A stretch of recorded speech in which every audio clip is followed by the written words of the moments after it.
Ciao, ben trovata sul mio canale. Ciao da Stefano, ovviamente, che sono io. Titolo del video di oggi è Gli amici schiavi del narcisista. Allora, prima di iniziare ti chiedo se per favore poi metterai like a questo video così che mi aiuta a far crescere il canale e potrò continuare a fare video sul narcisismo. Grazie.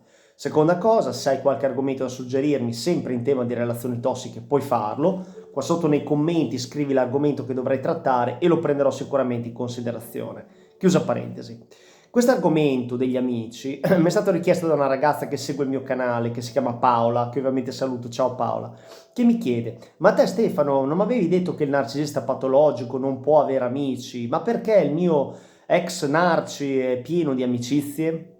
Allora, partiamo sempre dal presupposto che i narcisisti patologici possono essere sia maschi che femmine e li puoi trovare in ogni ambito della vita, quindi li puoi trovare in amore, li puoi trovare in amicizia, quindi un amico o amica narcisista patologico, puoi trovarli in famiglia, uno dei due genitori potrebbe essere narcisista e ovviamente sul lavoro, quindi il boss o un collega potrebbe essere narcisista patologico. Un narcisista patologico, andando nel nocciolo dell'argomento, potrebbe avere molti amici per due ragioni. Allora, la prima è questa, che il narcisista patologico non vuole lui realmente delle amicizie, ma vuole degli schiavi e va a cercare delle persone deboli, fragili caratterialmente, che hanno bisogno di un punto di riferimento e ovviamente li schiavizza.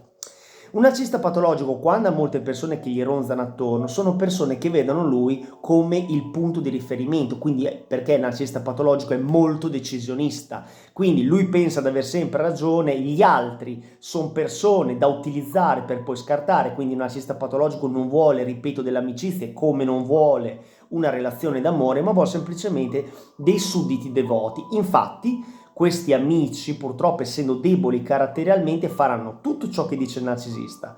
Potrebbero fare anche delle cose brutte richieste dal narcisista. Se il narcisista patologico lascia la propria ex fidanzata, diventeranno scimmie volanti. Cosa significa? Che andranno dalla ex a prendere informazioni che poi riporteranno al narcisista patologico. Insomma, verranno schiavizzati, quindi il narcisista patologico non trova mai una relazione sana in amicizia dove andare a bere magari un caffè insieme e fare due chiacchiere, no, vuole semplicemente usare queste persone deboli caratterialmente che hanno bisogno di lui per, ripeto, come, che lo prendono come punto di riferimento, ma purtroppo queste persone qui dovrebbero capire che il narcisista patologico non vuole degli amici e non gli interessa nulla del bene altrui.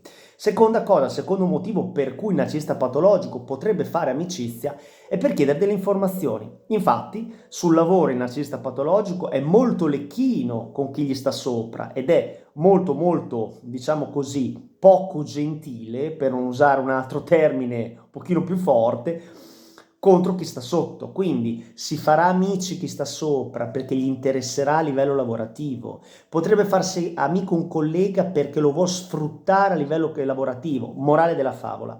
Un narcisista patologico non gli interessa nulla, e dico nulla, dell'amicizia.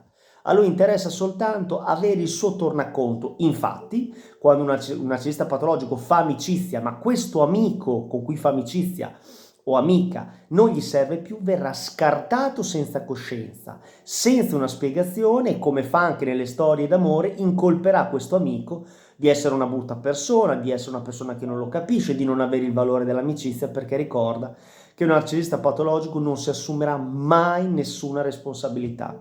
Un narcisista patologico ti racconterà una storia dove lui è la vittima o l'eroe, però non è mai colpevole. E infatti ricorda che se un narcisista patologico ha molta gente che gli gira attorno, quelle persone lì sono soltanto degli schiavi che verranno usati e poi scartati.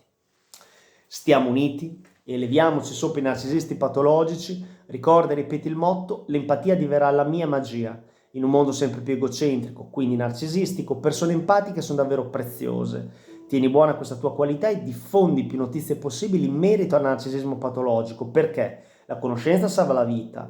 Ci sono tante persone che soffrono per colpa di narcisisti e andrebbero informate, anche perché questa cosa del narcisismo patologico, questo argomento, è ancora poco diffuso. Infatti ci sono persone che stanno anni e anni insieme a dei narcisisti patologici, ripeto, o a delle narcisiste patologiche, e soltanto dopo, ripeto, lungo tempo capiscono di essere stati abusati. Quindi prima lo si sa e meglio è. Grazie di avermi seguito. Ciao da Stefano.